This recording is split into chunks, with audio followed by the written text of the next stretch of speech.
ସେହିପରି ସମସ୍ତ ବେଦଶାସ୍ତ୍ରର ଶିରୋମଣି ହେଉଛି ଗଣିତ। ତ ଆଜି ଏହି ଜାତୀୟ ଗଣିତ ଦିବସ ଅବସରରେ ସମସ୍ତଙ୍କୁ ଅଭିନନ୍ଦନ ଜଣାଇ ମୋର ବକ୍ତବ୍ୟ ଆପଣମାନଙ୍କ ସମ୍ମୁଖରେ ରଖୁଛି। ଶ୍ରୀନିବାସ ରାମାନୁଜନ ଯିଏକି ମାତ୍ର 32 ବର୍ଷ ବୟସ ମଧ୍ୟରେ ଗଣିତ କ୍ଷେତ୍ରରେ ବହୁତ ଗୁଡ଼ିଏ ନୂତନ ତଥ୍ୟ ଆବିଷ୍କାର କରି ଛାଡ଼ିଥିଲେ।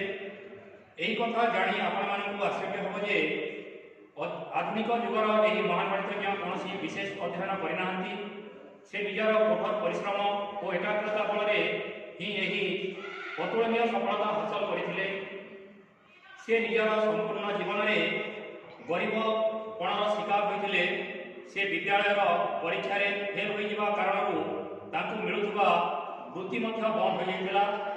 ଫଳରେ ତାଙ୍କୁ ପାଠପଢ଼ା ଛାଡ଼ିବାକୁ ପଡ଼ିଥିଲା। ଖଣ୍ଡେ ଚାକିରି ପାଇଁ ମଧ୍ୟ ତାଙ୍କୁ ନାହିଁ ନଥିବା ଅସୁବିଧା ଭୋଗିବାକୁ ପଡ଼ିଥିଲା।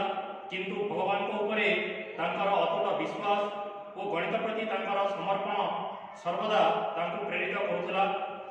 ତ ଏଥିରୁ ଆମେ ଅନୁମାନ କରିବା ଦରକାର ଯେ କୌଣସି ବିଷୟକୁ ଯଦି ଆମକୁ ଆସୁନାହିଁ ତାହେଲେ ସେଥିରୁ ଆମେ ପଛଘୁଞ୍ଚା ଦେବା ନାହିଁ। ଏବଂ ଏତେ କଠିନ ସମୟ ମଧ୍ୟରେ ସେ ହାରିଯାଇ ନଥିଲେ। ଆପଣମାନେ ରାମାନୁଜନଙ୍କ ପ୍ରତିଭା ଅନୁସାରେ ଏହି ବିଷୟରୁ ଜାଣିପାରିବେ ଯେ ମାତ୍ର 11 ବର୍ଷ ବୟସରେ ଯେତେବେଳେ ସେ ସ୍କୁଲରେ ପାଠ ପଢ଼ୁଥିଲେ ସେତେବେଳେ ସେ କଲେଜ ଶ୍ରେଣୀର ଗଣିତର ସମାଧାନ କରୁଥିଲେ। ମାତ୍ର 13 ବର୍ଷ ବୟସରେ ସେ ଏଡଭାନ୍ସ ଟ୍ରିଗୋନୋମେଟ୍ରିକୁ ସମ୍ପୂର୍ଣ୍ଣ ରୂପେ ମନେ ରଖିଦେଇଥିଲେ, ଯେଉଁଟାକି ଆମେ +2ରେ ପଢ଼ିବା। ଏବଂ ମାତ୍ର 32 ବର୍ଷ ବୟସରେ ସେ ଗଣିତର ସ୍ଥୂଳ 3900 ସମୀକରଣର ଖୋଜ କରିଥିଲେ। ଏହି ମହାନ ଗଣିତଜ୍ଞଙ୍କ ସମ୍ମାନରେ ତାଙ୍କ ଜନ୍ମଦିନକୁ ଜାତୀୟ ଗଣିତ ଦିବସ ରୂପେ ପାଳନ କରାଯାଏ। ଯେତେବେଳେ ଶୂନ୍ୟର ଉଦ୍ଭାବନ କରି ଆର୍ଯ୍ୟଭଟ୍ଟ ଭାରତବର୍ଷରେ ସର୍ବଶ୍ରେଷ୍ଠ ଗଣିତଜ୍ଞ ଉପାଧି ମିଳିଥିଲା, କିଛି ସମୟ ପୂର୍ବରୁ ଆମ ବିଦ୍ୟାଳୟର ନରେଶ ପୁଞ୍ଜି ସେହି ଗଣିତଜ୍ଞଙ୍କ ବିଷୟରେ କଥା ରଖିଥିଲେ ମଧ୍ୟ ଆର୍ଯ୍ୟଭଟ୍ଟଙ୍କ ବିଷୟରେ।